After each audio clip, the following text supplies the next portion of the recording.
আজ মহাশিবরাত্রি। এই দিনে আমার আজকে ইচ্ছে হলো একটু পায়েস করতে, তাই এই যে করছি।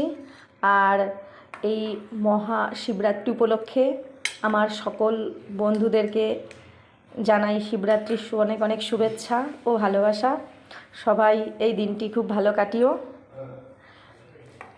আমার বাড়িতে হচ্ছে একটু কাজ চলছে, মিস্ত্রিরাও রয়েছে, মিস্ত্রি দাদারা। তো আমি ভাবলাম যে আজকে একটু পায়েস করে সবাইকে খাওয়াবো, সেই কারণেই অ্যাকচুয়ালি উদ্দেশ্য করে আজকে করা। তারপরে একটু পুজোও রয়েছে, পুজোর দিনে পায়েস সত্যি ভীষণ ভালো লাগে, তাই না বলো? পুজো টুজো হলে একটু পায়েস পায়েস গন্ধ বেরোলে পুজো পুজো মনে হয় পুজোর দিনে। তো যাই হোক, অনেক অনেক ভালোবাসা রইল।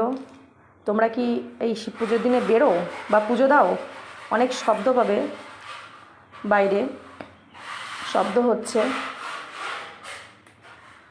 তো আমি কি রান্না করেছি দেখো আজকে। এই যে ডাল, আর তার মধ্যে হলো লাউ, কিচ্ছু নেই, ফোড়ন টোড়ন কিচ্ছু নেই, তেল নেই, শুধুমাত্র আমার জন্য। এই ডালের মধ্যে লাউ দিয়ে জাস্ট ওই পাতলা জল রান্না যেরম, ঠিক আছে, এটা হচ্ছে আমার জন্য করেছি।